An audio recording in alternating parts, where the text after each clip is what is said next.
Thank you for joining the Trauma Check-In tutorial. This video will be broken up into two parts. Part one will be your regular use function, how to register a patient, how to check in, and part two will be more of the administrative and support functionality for going back and auditing and running reports. So part one of this video will show you how to use and register a patient and begin scanning in. The first thing to note is that you need to have a workflow in place. Who will be the person that's going to go ahead and open up that trauma check-in and quickly register the patient so that people can begin to check in on that patient? We typically recommend an intern, a secondary nurse, or a tech that can pull that up. Based on the position, you'll notice that this global toolbar has multiple links. Depending on which position you're in will be where the trauma check-in is located on your toolbar. You can drag and drop and move some of these links around. On my particular support position, I can find it over here in the drop-down. Select the trauma check-in. You'll notice that it takes me directly to the trauma check-in webpage where I can begin. So whoever's signed to this part of the functionality, or this part of the workflow, will simply select Add New Encounter. And at that point in time, you'll notice that the registered date and time is today and now. And in my first name, I recommend, most likely you're not going to know the patient's first and last name. They won't be registered yet. And oftentimes you're entering this before the patient arrives, especially if it's an activation, if it's trauma activation. I'm going to put trauma 3. I simply select save. And then I can hit the check-in button. You'll notice that the trauma check-in web page pops up. If your patient is registered and you were to search and find the encounter, then all of the data would populate on the banner bar. Most likely that's not going to happen. You can select your facility. And we have what we call quick picks in the staff area. Those are maintained administratively by one of your trauma registrars or whoever you choose to have administrative rights to this web page, and we'll go through that in part two. Another way to check in is if you have a computer up in the room and are allowing people to come in and check in as they walk in on the PC, they can enter the first 4 letters of their Cerner username. You'll notice that their username populates, and it just checked me in. Check-in date and time, my username, my name, my position, and my service that I'm associated to. If it's in error, you can remove it. Now, I'm in an administrative position, and we'll talk about this in part 2. Most people in the resident or OE emergency physician position, so most of your physicians, nurses, won't have this removed so that they don't inadvertently remove someone from this trauma check-in page. Only those with administrative functions can do that. The third option is to have the cursor here in our check-in box, and you can begin care admin scanning. So if you have a care admin scanner in your rooms at your facility or on a WOW, if you take trauma 2s and trauma 3s in your hallway beds, and you can start scanning the barcode. What will happen is if the barcode doesn't register, it will ask you in a pop-up. It's a one-time pop-up. Do you wish to associate this barcode with this patient, with this user's Cerner ID?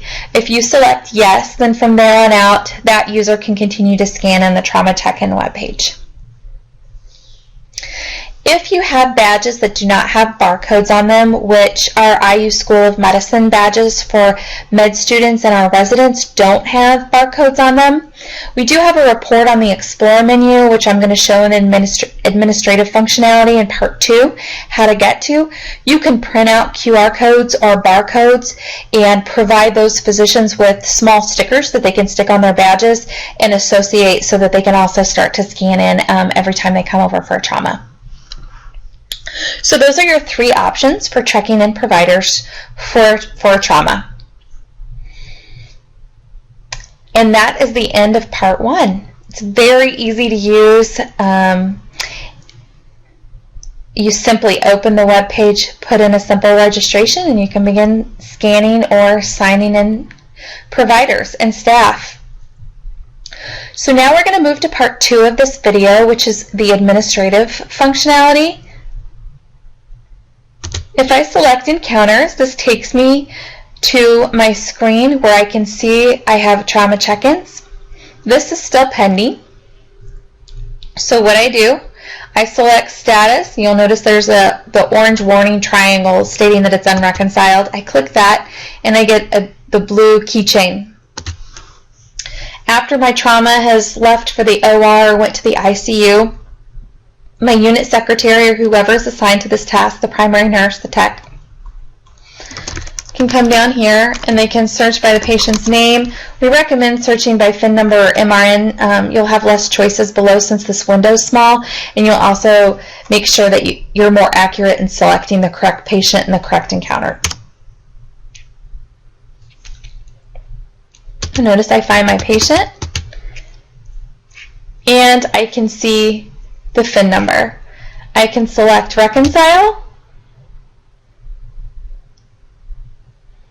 and now you can see that the check mark turned green. That means all of that check-in data is associated to that encounter, that FIN number. So the next tab we're going to go over is the History tab. I can go to the History tab and it provides me with 90 days worth of data. After 90 days, these patients will fall off the tab. The data table only stores this information for 90 days. On this tab, you'll notice your reconciled encounters that have trauma check-ins on them. You'll also notice unreconciled data. These are going to want to be the ones that you look at on a daily basis to make sure that your patients have reconciled trauma encounters on them. You can print this screen out into a really nice format, spreadsheet format, if your trauma register prefers to do that and cross things off as he or she goes along. I can go back, and next we're going to go through our Quick Pick section. On our Quick Pick section, this is an administrative function that allows you to add or remove staff from your Quick Picks. I don't recommend putting residents or med students or anyone that rotates through, but staff that are going to be there regularly on a regular basis. If you don't have a trauma staff department at your facility, you may want to put your ED physicians and APPs in this section. To gain administrative functionality, your trauma coordinator will just need to log a help desk ticket either by email or helpdesk at iuhelp.org, or call 317-962-2828 and log a ticket to the custom web development team to log an administrator for your facility, and then you'll just want to make sure that you list that user's name.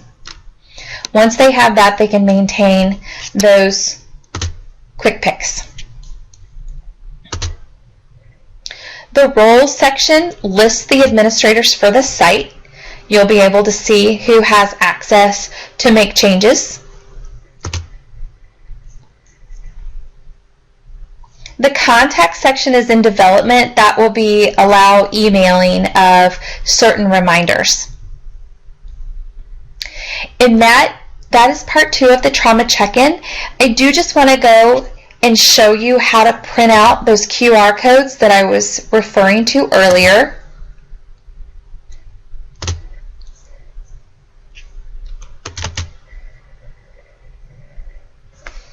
You can access this from PowerChart or from FirstNet, whichever you're used to going into for documentation or to run reports.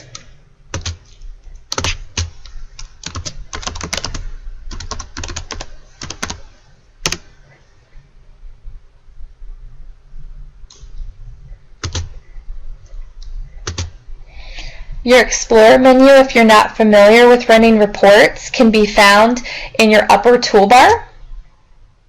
Again, based on physician position, that can be moved around to be in a little bit different location, but you'll find it on the bottom row. When my Explorer menu opens. I can go down to my main menu, select FirstNet,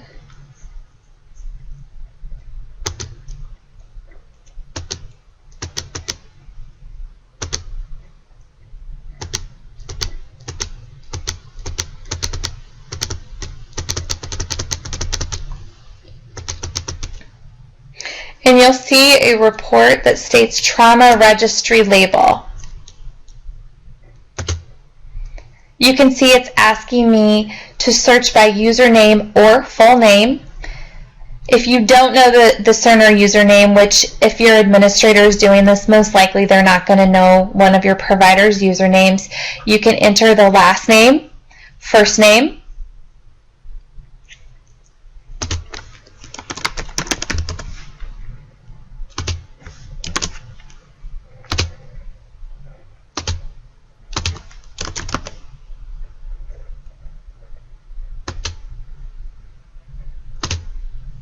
find your user, and then you can select. Actually, what's really important is to make sure that this output device, you want to make sure that your closest lab label printer.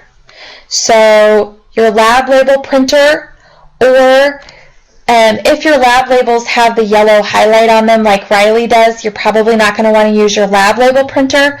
In that case, you'll want to use your sticker printer that's used for your chart labels. So most likely right next to the unit secretary, you're going to find a printer that's going to start with the letter P, and you're going to want to put that printer number in here, select execute, and it's going to print out a QR and barcode.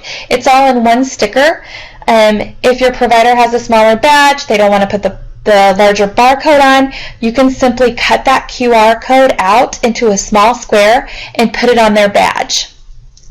Again, they're gonna scan in for the first time, and they're gonna get a pop-up that states, do you want to associate this code with this Cerner username?